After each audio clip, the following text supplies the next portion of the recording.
नमस्कार, Prince civil services के YouTube channel पर आपका स्वागत है।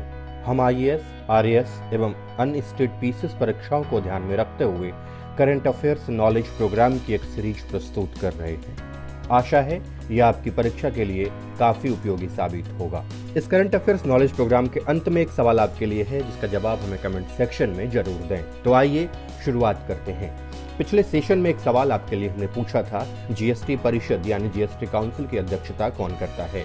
ऑप्शंस हैं ए प्रधानमंत्री, बी वित्त मंत्री, सी रक्षा मंत्री और डी विदेश मंत्री। और इसका सही जवाब है ऑप्शन बी वित्त मंत्री। जीएसटी परिषद यानी जीएसटी काउंसिल की अध्यक्षता केंद्रीय वित्त मंत्री करते हैं। जीएसटी का पूरा नाम गुड्स एंड सर्विस टैक्स है। जीएसटी एक मूल्यवर्धित कर है। भारत में इसे 1 जुलाई 2016 से लागू किया गया है। अब आइए शुरुआत करते हैं आज के सेशन की और देखते हैं पहला प्रश्न। हाल ही में खबरों में रही ज्योति सुरेखा वेन्नम किस खेल से जुड़ी हैं। ऑप्शंस हैं ए शतरंज, बी क्रिकेट, सी तीरंदाजी और डी हॉकी। और इसका सही जवाब है ऑप्शन सी तीरंदाजी। ज्योति सुरेखा वेन्नम ने यांकटन में चल रही विश्व तीरंदाजी चैंपियनशिप में महिलाओं के कंपाउंड इवेंट में रजत पदक जीता है। फाइनल मुकाबले में उन्हें कोलंबिया की दुनिया की तीसरे नंबर की खिलाड़ी सारा लोपेज से हार मिली थी।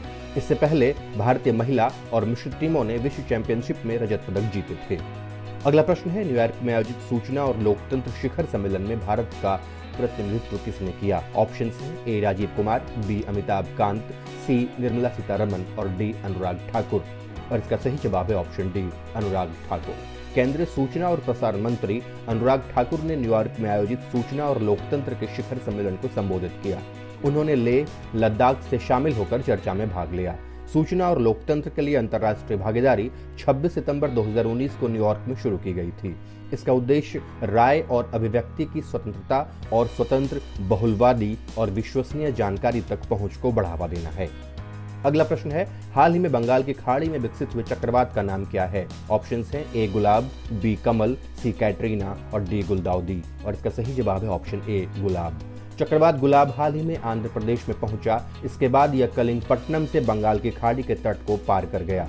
चक्रवात यास के ओडिशा और पश्चिम बंगाल में तबाही मचाने के 4 महीने बाद दक्षिण ओडिशा और उत्तरी आंध्र प्रदेश के तट पर गुलाब एक और चक्रवात बना। 21वीं सदी में केवल 2 उष्णकटिबंधीय चक्रवात दया 2018 और प्यार 2005 में बंगाल की खाड़ी से भारतीय पूर्वी तट पर आए। अगला प्रश्न है, ऑस्कर डेबेकी पुरस्कार किस क्षेत्र से संबंधित है। ऑप्शंस हैं ए साहित्य, बी विज्ञान, सी खेल और डी सिनेमा। और इसका सही जवाब है ऑप्शन बी विज्ञान। मैरी और अल्बर्ट लास्कर ने उन वैज्ञानिकों को सम्मानित करने के लिए 1945 में लास्कर अवार्ड्स की स्थापना की जिनकी जैविक और नैदानिक खोजों ने मानव स्वास्थ्य को बेहतर बनाने में मदद की है। इस वर्ष 2 वैज्ञानिक कैटलीन कारिको और डॉक्टर ड्रू वाइजमैन को $250,000 के Lasker DeBakey clinical medical research award से सम्मानित किया गया है। अगला प्रश्न है, हाल ही में खबरों में रहे ताई, अहोम और मटक समुदाय किस राज्य में अनुसूचित जनजाति के दर्जे की मांग कर रहे हैं। ऑप्शन हैं ए सिक्किम, बी मेघालय, सी असम और डी मणिपुर। और इसका सही जवाब है ऑप्शन सी असम। ताई, अहोम और मटक समुदाय असम में अनुसूचित जनजाति का दर्जा दिए जाने की मांग कर रहे हैं। असम के मुख्यमंत्री हेमंत बिस्वा शर्मा ने दोनों समुदायों के प्रतिनिधियों से उनकी मांग को लेकर चर्चा की। अखिल असम जनजातीय संघ राज्य का सर्वोच्च जनजातीय निकाय सरकार द्वारा राज्य में एसटी प्रमाण पत्र जारी करने की सिफारिश करने के लिए अधिकृत है। इन दोनों के अलावा चाय जनजाति, कोच राजवंशी, मोरन और चुटिया समुदाय भी एसटी दर्जे की मांग कर रहे हैं। अगला प्रश्न है, खादी और ग्रामोद्योग आयोग यानी केबीआईसी ने हाल ही में किस राज्य में तुसर रेशम धागा उत्पादन केंद्र की स्थापना की है। ऑप्शंस हैं ए पश्चिम बंगाल, बी ओडिशा, सी तेलंगाना और डी राजस्थान। और इसका सही जवाब है ऑप्शन बी ओडिशा। खादी और ग्रामोद्योग आयोग यानी केबीआईसी ने कटक जिले के चौद्वार में ओडिशा का पहला तुसर रेशम धागा उत्पादन केंद्र स्थापित किया है। तुसर रेशम की बेहतरीन किस्मों में से एक है।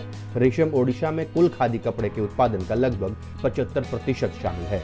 75 लाख रुपए की लागत से स्थापित रेशम धागा उत्पादन केंद्र सालाना 94 लाख रुपए मूल्य के 200 किलोग्राम रेशम के धागे का उत्पादन करने में सक्षम है। अगला प्रश्न है, किस मंत्रालय ने भारतीय स्टार्टअप और उद्यमियों के लिए प्लेनेटेरियम इनोवेशन चैलेंज लॉन्च किया। ऑप्शंस हैं ए इलेक्ट्रॉनिक एवं सूचना प्रौद्योगिकी मंत्रालय, बी समुद्र एवं विज्ञान मंत्रालय, सी शिक्षा मंत्रालय और डी गृह मंत्रालय। और इसका सही जवाब है ऑप्शन ए इलेक्ट्रॉनिक एवं सूचना प्रौद्योगिकी मंत्रालय। इलेक्ट्रॉनिक्स और सूचना प्रौद्योगिकी मंत्रालय के तहत माईगॉव इंडिया ने भारतीय स्टार्टअप और तकनीकी उद्यमियों के लिए प्लैनेटेरियम इनोवेशन चैलेंज लॉन्च किया है। इस चैलेंज का उद्देश्य टेक्नोलॉजी कंपनियों और स्टार्टअप्स को ऑगमेंटेड रियलिटी यानी AR, वर्चुअल रियलिटी यानी VR और मर्ज्ड रियलिटी यानी MR इत्यादि का उपयोग करके सॉफ्टवेयर बनाने के लिए प्रेरित करना है। अगला प्रश्न है 2021 ग्लोबल गोलकीपर अवार्ड किसे प्रदान किया गया है? ऑप्शन है A Johnson Stephen, B Angela Merkel, C Phumzile Mlambo Ngcuka और डी एंटोनियो गुटेरेस। और इसका सही जवाब है option C Phumzile Mlambo Ngcuka. Bill and Melinda Gates Foundation ने 2021 ग्लोबल गोलकीपर अवार्ड के विजेता के रूप में संयुक्त राष्ट्र महिला के कार्यकारी निदेशक फूमजिले म्लाम्बो नगकुका के नाम की घोषणा की है। बांग्लादेश के फिरोज फैजा विथर को उनके अच्छे स्वास्थ्य और भलाई को बढ़ावा देने के काम के लिए 2021 चेंज मेकर अवार्ड के लिए चुना गया है। अगला प्रश्न है जलवायु परिवर्तन के संबंध में हाल ही में दक्षिण प्रशांत महासागर के किस देश ने अंतर्राष्ट्रीय न्यायालय का रुख किया? ऑप्शन है A Vanuatu, B Papua New Guinea, C Seychelles और डी मालदीव। और इसका सही जवाब है ऑप्शन ए वनुआतु। 80 द्वीपों से बना एक दक्षिण प्रशांत महासागर का राष्ट्र वनुआतु ने हाल ही में जलवायु परिवर्तन के प्रभावों से संरक्षित होने के लिए वर्तमान और भविष्य की पीढ़ियों के अधिकारों पर एक राय जारी करने के लिए अंतर्राष्ट्रीय न्यायालय का रुख किया है। 1 दर्जन प्रशांत द्वीप राष्ट्र समुद्र के बढ़ते स्तर और अधिक नियमित तूफानों का सामना कर रहे हैं। वनुआतु की आबादी लगभग 2,80,000 है। अगला प्रश्न है कौन से 2 देश रक्षा अभ्यास सूर्य किरण में भाग लेते हैं? ऑप्शन से ए भारत और भूटान, बी भारत और नेपाल, सी भारत और श्रीलंका और डी भारत और बांग्लादेश। और इसका सही जवाब है ऑप्शन बी भारत और नेपाल। भारत और नेपाल की सेना के संयुक्त सैन्य प्रशिक्षण का नाम सूर्य किरण है। सैनिक अभ्यास सूर्य किरण एक वार्षिक आयोजन है जो नेपाल और भारत में बारी बारी से आयोजित किया जाता है। अब जाते जाते एक प्रश्न आपके लिए, इसका जवाब हमें कमेंट सेक्शन में जरूर दीजिएगा। भारत में कौन सी संस्था डिजिटल स्काई प्लेटफॉर्म का संचालन करती है? ऑप्शन है ए नागरिक उड्डयन मंत्रालय, बी इलेक्ट्रॉनिक्स एवं IT मंत्रालय, सी रक्षा मंत्रालय और डी विदेश मंत्रालय। इसका जवाब हमें कमेंट सेक्शन में देना मत भूलिएगा। और हाँ, चैनल को लाइक और सब्सक्राइब जरूर करें और बेल आइकन दबा दें ताकि हमारे नए प्रोग्राम की नोटिफिकेशन आपको मिलती रहे। शुक्रिया। जय हिंद।